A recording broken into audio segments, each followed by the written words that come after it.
नमस्कार, अग्निपथ देख रहे हैं आप और अग्निपथ में आज हम बात करेंगे कांग्रेस में कसावट, 23 की जमावट।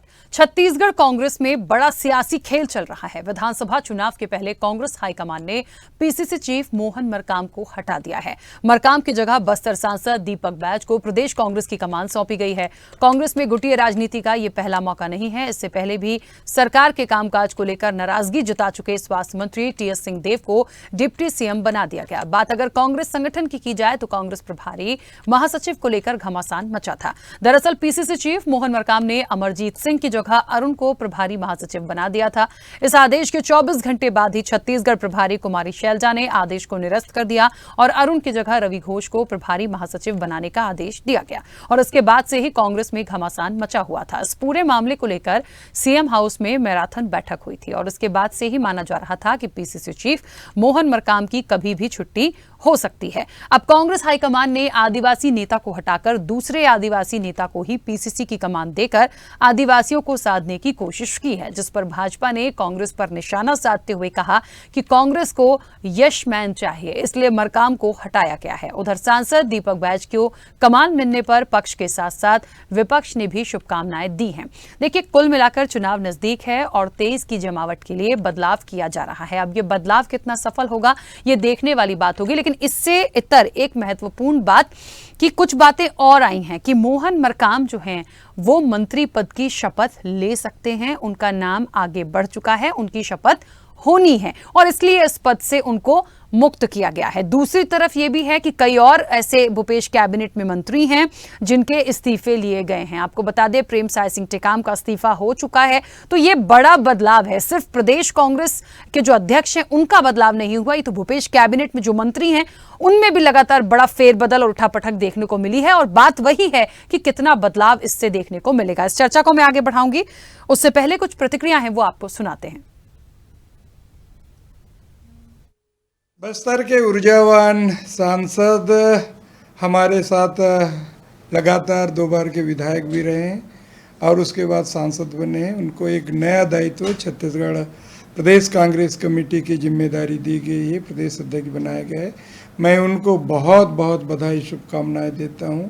नए दायित्वों के साथ संगठन को मजबूती प्रदान करके 2023 में सरकार बनाने में बड़ी भूमिका होगी माननीय दीपक बैज जी का, इसलिए मैं बहुत बहुत बधाई, शुभकामनाएं देता हूँ। और एक संगठन का कार्यकर्ता होने के नाते मैं संगठन के स्तर में हमेशा माननीय दीपक बैज के साथ कंधा से कंधा मिलाकर पार्टी की गतिविधियों में भाग लूंगा। सत्ताधारी कांग्रेस पार्टी में आज जो प्रदेश कांग्रेस अध्यक्ष के पद पर जो परिवर्तन हुआ है वह इस बात का द्योतक है कि सत्ताधारी प्रदेश कांग्रेस कमेटी में गुटबाजी जो है वो कांग्रेस संगठन में चरम सीमा पर है और आज प्रदेश कांग्रेस कमेटी के अध्यक्ष पद पर जो बदलाव हुआ है, परिवर्तन हुआ है, यह उस गुटबाजी के चरम सीमा की परिणति है।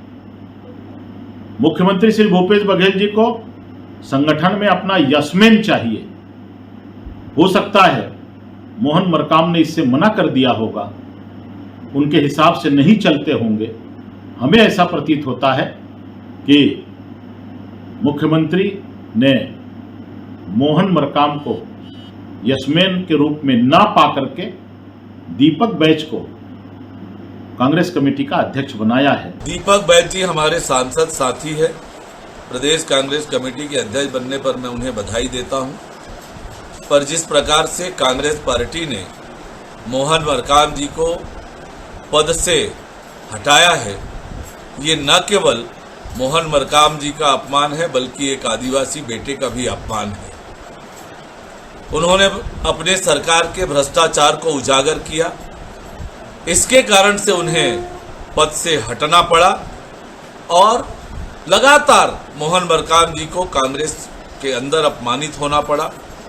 उनके संवैधानिक अधिकारों को भी उपयोग उन्हें करने नहीं दिया, उनके किए गए नियुक्ति को निरस्त कराने का काम किया और अंततः भ्रष्टाचार के खिलाफ अपनी सरकार को सजग करने के कारण उन्हें अपमानित होकर कांग्रेस अध्यक्ष के पद से हटना पड़ा। देखिए, तो कांग्रेस में कसावट है, तेज की जमावट है और होना है निश्चित तौर पर। इलेक्शन है, महत्वपूर्ण है छत्तीसगढ़ का चुनाव, और इसलिए भी क्योंकि एक लंबा समय बीजेपी को देखा, उसके बाद कांग्रेस को भी देखा, तो निश्चित तौर पर बीजेपी की जो पूरी कोशिश है वो चाहते हैं कि छत्तीसगढ़ में इस बार कमल को खिलाना है। अब ये जनता इसकी निर्णायक भूमिका निभाएगी, लेकिन जो बदलाव निश्चित तौर पर देखे जा रहे हैं उसके पीछे अलग अलग बातें आ रही हैं। एक तरफ जो बात समझ में आई है कि मंत्री बनाया जा रहा है मोहन मरकाम को, और उनकी शपथ होनी है कल, इसलिए उनको इस पद से मुक्त किया गया। कई और मंत्री हैं जिनसे इस्तीफे लिए गए हैं। तो इन सब के बीच में एक लग रहा है कि एक प्रोसेस है जिससे कांग्रेस चल रही है, लेकिन बीजेपी को लगता है कि कांग्रेस को यशमैन चाहिए और शायद इसलिए मरकाम को हटा दिया है। खैर, विपक्ष है, बात है उनके पास और उनका अधिकार भी है बोलने का। इस चर्चा को मैं आगे बढ़ाऊंगी। हमारे साथ मेहमान जुड़े हैं, सबसे पहले आपका परिचय करा दें। कांग्रेस का पक्ष रखने के लिए आपसे कुछ देर में हमारे साथ धनंजय सिंह ठाकुर जुड़ेंगे। धनंजय के बहुत स्वागत चर्चा में जुड़ने के लिए। और बीजेपी का पक्ष रखने के लिए भूपेंद्र नाग हमारे साथ जुड़े हैं। भूपेंद्र जी, आपका बहुत स्वागत है। क्योंकि अभी धनंजय जी हमारे साथ कनेक्ट नहीं है, भूपेंद्र जी चर्चा की शुरुआत मैं आपसे करूंगी और इसी सवाल के साथ की जो बातें आज सुनने को मिली हैं कि कांग्रेस को यशमैन चाहिए और इसलिए मरकाम को हटाया गया है, लेकिन कांग्रेस की तरफ से दिन भर में जो चीजें आई हैं वो कुछ और दिखा रही हैं। तो कैसे माना जाए कि ये सियासी खेल है या कुछ और कांग्रेस के अंदरूनी रूप से कांग्रेस में चल रहा है?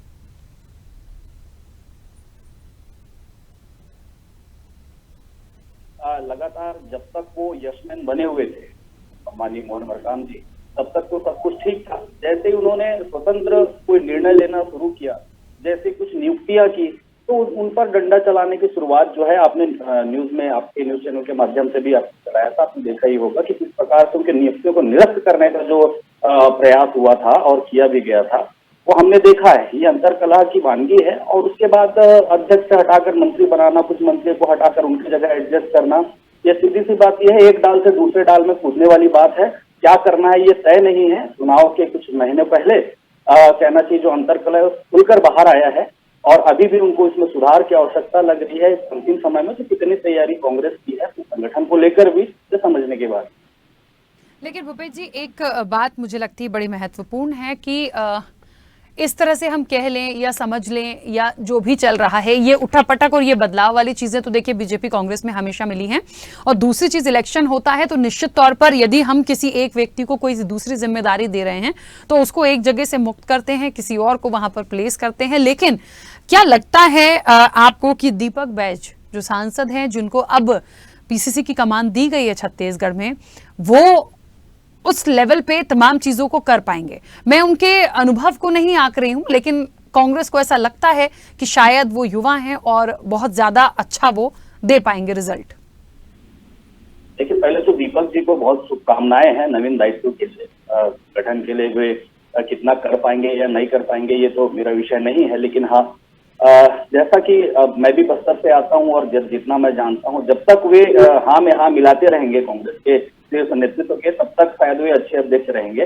जैसे ही स्वतंत्र निर्णय की ओर वो यदि बढ़े या जनता की आवश्यकता का एक विषय भी यदि वो उठाए, तो निश्चित रूप से उन्हें भी हटाने में कोई देरी नहीं करेंगे। उनके शक्तियों में कमी करने में किसी प्रकार की भी देरी नहीं करेंगे, ये तय है। चलिए, बिल्कुल। धनंजय जी हमारे साथ जुड़ गए हैं। चलिए, धनंजय जी हमारे साथ अभी भी कनेक्ट नहीं है। इस चर्चा को मैं भूपेंद्र जी आप ही के साथ जारी रखूंगी। हालांकि बहुत महत्वपूर्ण था क्योंकि जो बदलाव हुए हैं वो कांग्रेस में हुए हैं, लेकिन अभी वो हमारे साथ कनेक्ट नहीं है, इसलिए उनसे हमारी बात नहीं हो पाएगी। भूपेंद्र जी, कांग्रेस को तो ठीक है, उनसे उनकी बात मैं करूंगी जब वो कनेक्ट होंगे, लेकिन बीजेपी इस बदलाव को किस तरह से लेती है? मतलब सीधा सवाल मैं करूं तो यदि मंत्रियों का तो ठीक है, मंत्रियों का जो बदलाव हो रहा है वो भूपेश बघेल जी बहुत बेहतर समझेंगे, उनको किसको क्या देना है, वो कैसे काम करवाएंगे, उनके मंत्रियों के क्या फीडबैक है वो जाने। लेकिन एक कहते हैं ना कि जो पीसीसी की कमान जिसके पास होती है, जैसे बीजेपी की कमान यदि अरुण साहब देखते हैं तो यहाँ पर पीसीसी की कमान यदि दीपक बैज, तो इन दो व्यक्तियों को यदि मैं कंपेयर करने की कोशिश करूं तो क्या संभालेंगे? क्या ये बड़ी एक चुनौती एक दूसरे के लिए हो सकती है? देखिए, अरुण साहब जी के अनुभव और दीपक जी के अनुभव में बहुत बड़ा अंतर है। तो और जो आप शुरुआत में जो बात, ये क्रम को हमको समझना चाहिए। एकाएक कहना चाहिए हो गया, कुछ घटना घट गई, हटा दिया गया, ऐसा विषय नहीं है। लगातार कहना चाहिए संगठन के स्वतंत्र निर्णय लेने के प्रयास के साथ कुछ ऐसे भ्रष्टाचार के जो विषय हैं, डीएमएफ फंड के 700 करोड़ के विषय को जब उठाया उन्होंने या बोला कहीं पर, तो बोलने के बाद से उनका दुख जो है वो लगातार निकल कर आने लग गया था मरकाम जी का। वो जिस क्षेत्र से विधायक है उस क्षेत्र के जो अधिकारी हैं वे उनका सुनते नहीं है, ये दर्द भी उनके मन से लगातार छलक रहा था। इसके पीछे जो लोग हैं उनका नाम वो खुलकर नहीं ले पा रहे थे, ये लगातार उनका दर्द था। उसके कारण उन्होंने कठोर निर्णय लेते हुए कुछ नियुक्तियां की थी। नियुक्तियों के बाद से ही ये तय हो गया था कि उनको हटाया जाना है। ये लगातार एक प्रक्रिया जो घटी अभी गत दिनों में ही, कुछ दिनों में ही, ये उनके परिणाम स्वरूप उन्हें अध्यक्ष पद से हटा दिया गया। और उनके हटने के बाद जब अब दीपक बैज जी बने हैं तो कहना चाहिए उनके क्षेत्र में भी हम स्वीकार्य, उनकी जो सक्रियता कितनी है ये जनता जान रही है। एक उम्मीद है, शुभकामनाएं हैं, उनको नया दायित्व मिला है तो उस गति से वो काम करें, उनको शुभकामनाएं हैं। ठीक है, चलिए। और इस वक्त हमारे साथ धनंजय सिंह ठाकुर जी भी जुड़ गए हैं। धनंजय जी, मेरी आवाज पहुंच रही है? धनंजय जी, बीजेपी कह रही है कि यशमैन चाहिए कांग्रेस को, इसलिए मरकाम जी को हटा दिया गया है। मतलब जब तक वो हाँ में हाँ मिला रहे थे तब तक वो बहुत प्यारे थे, और उसके बाद जब थोड़ा सा वो एक स्वतंत्र उसमें गए और अपनी बातों को रखना सीख लिया तो आपने उनको बाहर कर दिया। हालांकि ये बात भी बिल्कुल सही है कि उनका कार्यकाल हो चुका था, उनको मंत्री बनाया जा रहा है, उनकी शपथ होनी है, और इसलिए अब दीपक बैज जी को कमान दी गई है। लेकिन बीजेपी को ऐसा ही लगता है कि जब तक कोई हाँ में हाँ मिलाता है तब तक ठीक है, उसके बाद आप लोग ऐसे ही करते हैं। देखिए, भारतीय जनता पार्टी नेताओं को यह बोलने का तनिक भी अधिकार नहीं है। आप देखेंगे भारतीय जनता पार्टी 4 साल में 4 प्रदेश अध्यक्ष बदल चुकी है, 2 नेता प्रतिपक्ष बदल चुकी है और 3 प्रभारी बदल चुके हैं। और मोहन मरकाम जी एक सफल कार्यकाल उनका पूर्ण हुआ है और आज उनका प्रमोशन हुआ है। कल उनको नई जिम्मेदारी मिल जाएगी। तो स्वाभाविक सी बात है, भारतीय जनता पार्टी में जो हलचल मची है, जो बौखलाहट भारतीय जनता पार्टी के दिख रहा है, क्योंकि इन्होंने विश्व आदिवासी दिवस के दिन एक आदिवासी प्रदेश अध्यक्ष को हटाने का काम किया है। और उस आदिवासी प्रदेश अध्यक्ष के पहले भी जो अध्यक्ष हुआ करते थे विक्रम उसेंडी जी, जो भी आदिवासी समाज में थे, उनको भी हटाया गया है। तो भारतीय जनता पार्टी के संगठन के बारे में सोचे ना, कांग्रेस पार्टी में क्या होना है, किसको जिम्मेदारी मिलनी है, क्या परिवर्तन होना है, उसने कांग्रेस नेता सक्षम है। लेकिन भारतीय जनता पार्टी में 4 प्रदेश अध्यक्ष बदलने के बाद, 2 नेता प्रतिपक्ष बदलने के बाद, 3 प्रभारी बदलने का भी स्थिति यह है कि अमित शाह जी को छत्तीसगढ़ आकर मोदी की सभा के लिए भीड़ जाना पड़ता है। यहाँ के जो प्रदेश अध्यक्ष है भारतीय जनता पार्टी के, उनकी पूछ परख खत्म हो चुकी है। वैसे भी भारतीय जनता पार्टी में मोदी और शाह के अलावा किसी चलता नहीं है। जेपी नड्डा जी के साथ क्या स्थिति वहां पे हुई थी सबने देखा, किस तरह से धक्का मारते हुए शादी में दिखे। तो भाजपा अपने संगठन के बारे में सोचिए, कांग्रेस पार्टी में संगठन को परिवर्तन होते हैं, दायरे को मिलता है। और आज दीपक बैज जी प्रदेश अध्यक्ष बने हुए हैं और मोहन मरकाम जी को नई जिम्मेदारी मिलेगी, काम जी को नई जिम्मेदारी मिलेगी। ये तो परिवर्तन होना सतत चलने वाली प्रक्रिया है। बिल्कुल। चलिए, अच्छा, एक बात और है, भूपेंद्र जी से मैंने अभी पूछा था कि यदि मैं सिर्फ, चलिए मंत्रियों में जो बदलाव हो रहा है वो भूपेश जी जाने, कांग्रेस जाने, उनको कैसे करना है, तो चुनाव है तो सबकी अपनी जमावट होती है। लेकिन यदि जहाँ तक सिर्फ छत्तीसगढ़ में जो प्रदेश अध्यक्ष होता है, मैं अरुण साव और दीपक बैज जी को कंपेयर करके उनसे अभी पूछ रही थी, तो उन्होंने कहा कि बहुत अलग अलग है और बहुत बड़ा डिफरेंस है, अनुभव का बहुत बड़ा डिफरेंस है। तो क्या लगता है आपको धनंजय जी की 2 लोगों का एक, देखिए समझ होती है अपनी, पूरे इलेक्शन में जो पीसीसी चीफ होता है उसकी बहुत बड़ी भूमिका होती है, और अमूमन जब एंड वक्त पर ऐसे बदलाव होते हैं तो यदि कांग्रेस की सरकार आ गई तो क्रेडिट दीपक बैज जी को जाएगा। मैं सीएम भूपेश को एक तरफ इसलिए रख रही हूं क्योंकि मैं सिर्फ अभी प्रदेश अध्यक्ष की बात कर रही हूं, और उनकी जो स्ट्रैटेजी होती है, जो रणनीति होती है, जो भार होता है इलेक्शन को निकाल ले जाने का, तो यहां वर्सेस में आ गए दीपक बैज वर्सेस अरुण साव। तो कैसे मानते हैं? देखिए, दीपक बैज जी एनएसवाई के छात्र राजनीति, उनकी राजनीतिक करियर की शुरुआत हुई है। एनएसवाई पदाधिकारी रहे, संगठन पदाधिकारी एनएसवाई के, युवक कांग्रेस के महामंत्री रहे हैं, और कांग्रेस की जो मूल कमेटी है उसके ब्लॉक को अध्यक्ष रहे हैं, 2 बार विधायक रहे हैं, और अभी वो वर्तमान में सांसद है। स्वाभाविक सी बात है, अरुण साव और दीपक बैज अगर आप तुलना करते हैं तो दीपक बैज जी का पहला 100% ज्यादा भारी है। अरुण साव जी को संगठन का तनिक भी ज्ञान नहीं है। उनको संगठन क्या होता है, राजनीति क्या होती है, इसका तनिक भी ज्ञान अरुण साहू जी को नहीं है। तभी तो अमित शाह जी छत्तीसगढ़ आते हैं, लगातार भाजपा के केंद्रीय नेता छत्तीसगढ़ आ रहे हैं, लगातार देखेंगे मोदी सरकार के मंत्री आ रहे हैं। तो ये बेसिक फर्क है कि एक युवा नेता है कांग्रेस के दीपक बैज जिसकी जिम्मेदारी नहीं है, जो छात्र राजनीति से आए हैं, जो युवा के राजनीति से आए हैं, जो संगठन में काम कर चुके हैं, जो जनप्रतिनिधि है और लोकप्रिय जनप्रतिनिधि है, वो अरुण साहू इनके पास अनुभव की कमी है, बताने के लिए कुछ भी नहीं है। अगर किसी ने उस पर एहसान करता है, उस कानून को बैठाई दिया, अगर संगठनात्मक रूप से देखे जाए तो अरुण साहू जी की भूमिका शून्य है। मेरे साथ बैठे हुए साथी प्रवक्ता बता दें कि अरुण साहू जी ने क्या क्या संगठन में काम किया है और कब तक काम किया, बता दीजिए आप। बिल्कुल बिल्कुल, आपकी जानकारी में अपडेट कर दूं। अखिल भारतीय विद्यार्थी परिषद के वे कार्यकर्ता रहे, महाविद्यालय परिसर से काम की शुरुआत की थी, जिले से लेकर प्रदेश के दायित्व में रहे, हाई कोर्ट में अधिवक्ता के नाते सीनियर प्रैक्टिस उनकी रही और उसके बाद लगातार राजनीति के क्षेत्र में उसके बाद भी लगातार मैं भी, क्योंकि मैं स्वयं भी उस क्षेत्र में स्वयं भी रहा। आप युवा नेता अरुण साहू जी भारतीय जनता पार्टी के किस पद में काम किया है? कारण ही आप जो भूमिका की बात कर रहे हैं, आज संगठन जो निर्णय ले रही है, उस निर्णय में भूमिका सम्मानीय हमारे प्रदेश अध्यक्ष अरुण साहू जी की दिखती है और उनका जो प्रवास है, उनका कहना चाहिए संगठन के लिए जो समर्पण है, वो लगातार वो देखने के लिए बिल्कुल ऐसा नहीं, बिल्कुल समर्पण है, निश्चित दिखता है संगठन के लिए। और अभी तो प्रश्न चिन्ह है आपके दीपक बैज जी की स्वीकार्यता कितनी होती है कांग्रेस में, कांग्रेस पार्टी में। मैं तो सीनियर कार्यकर्ता जो है उनको बनाया गया है, अभी आपको स्वीकार्यता की चिंता करनी चाहिए। एक एक करके अपनी बात रखिए धनंजय जी और भूपेंद्र जी, प्लीज एक एक करके बात रखिए। एक छोटा सा सवाल मेरा धनंजय जी आपसे है, हालांकि ये कांग्रेस का अंदरूनी, कांग्रेस का हाईकमान का जो भी निर्णय है वो हो सकता है, लेकिन फिर भी क्या ये जो मंत्रियों के इस्तीफे लिए गए हैं, क्या इनको कोई दूसरी महत्वपूर्ण जिम्मेदारी दी जानी है?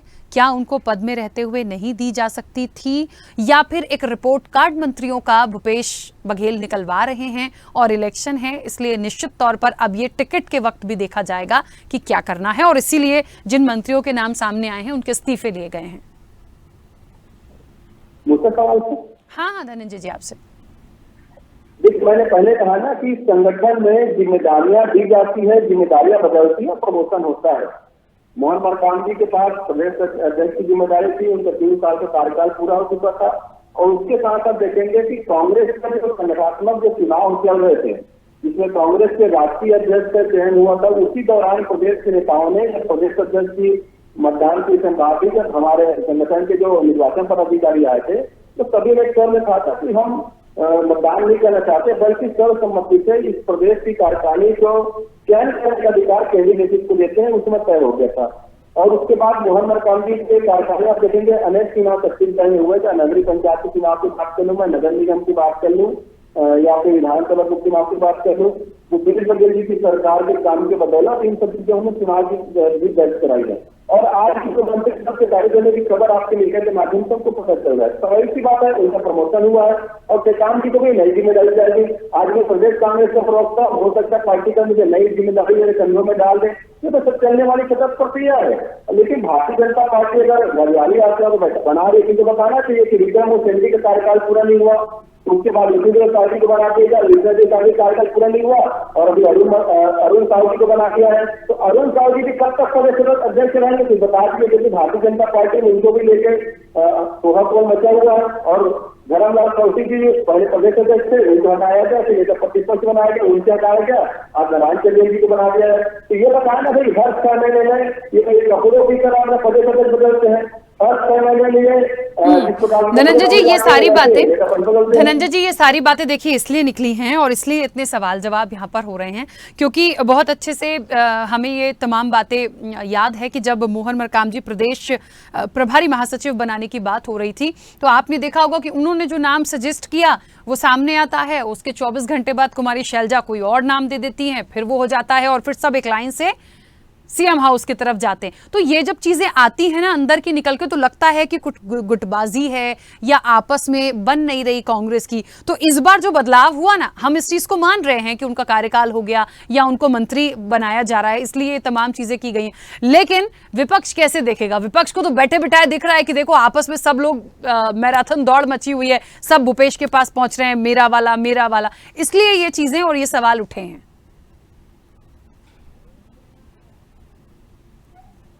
दौर पर ध्यान देना चाहिए, जहाँ 4 प्रदेश अध्यक्ष पद है बदल दिए गए और अभी 4 में चुनाव का बाकी है।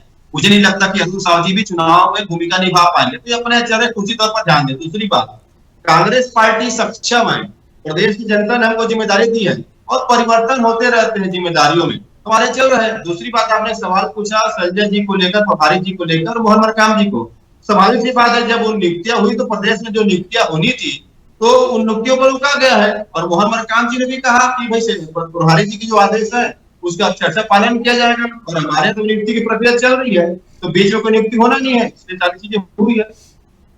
ठीक है भूपेन जी, अभी एक बात धनंजय जी कह रहे हैं कि ये इलेक्शन ऐसा नहीं हो कि वो अरुण साहब जी भी पता नहीं कर पाएंगे कि नहीं, तो क्या बीजेपी भी ऐसे कुछ प्लान कर रही है क्या कि आप अपने अध्यक्ष को बदलेंगे और फिर अब ये देखा जाएगा कि दीपक बैस के सामने हम किसको रखें? बिल्कुल नहीं, उसकी कोई आवश्यकता नहीं है। और भारतीय जनता पार्टी मनोनयन की प्रक्रिया से आगे बढ़ती है, और कांग्रेस के अंदर तो हम ऐसा नहीं देखे थे कि मनोनयन की प्रक्रिया से वे अध्यक्ष की नियुक्ति कर रहे हो।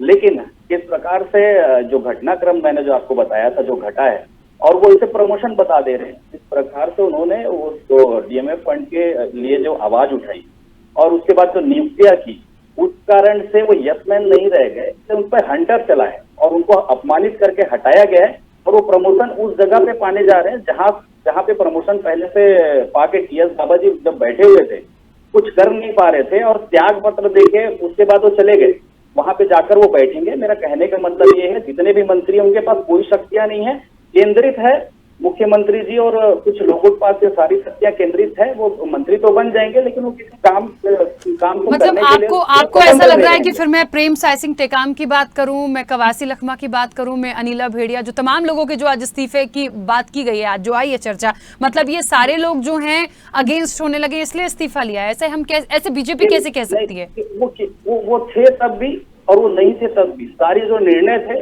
वे वो स्वतंत्र नहीं थे करने को, वो केंद्रित थे शक्तियां केवल भूपेश बघेल जी के पास और कुछ लोगों के पास। ये बात को टीएस बाबा जी भी स्वयं स्वीकार चुके हैं कि मैं काम को करने में, अपने विभागों के काम को करने में स्वतंत्र नहीं हूँ, निर्णय लेने में स्वतंत्र नहीं हूँ। ठीक है, हाँ धनंजय जी, क्योंकि समय की सीमा, जल्दी से। हाँ, एक बात बता दीजिए, धर्मलाल कौशिक को प्रदेश अध्यक्ष पद से क्यों हटाया गया था? उसके बाद विक्रम उसेंडी को बनाया गया, उनको प्रदेश अध्यक्ष पद से क्यों हटाया गया? नहीं, आप ये बताइए ना कि अब मैं जो पूछ रहा हूँ, आप ये बताइए कि मंत्री बना देंगे, उसके बाद कुछ शक्तियां रहेगी उनके पास, निर्णय लेने की क्षमता होगी उसके बाद? हमारे प्रदेश अध्यक्ष पर सवाल उठा रहे हैं जो 4 साल बाद बदलेगा है, ये तो हास्यास्पद हुआ ना। निर्णय लेने की क्षमता रहेगी मंत्री पद नरेंद्र मोदी जी ने अपनी सफल कर आपकी सरकार की, मतलब आप जवाब नहीं देंगे, आप जवाब नहीं देंगे।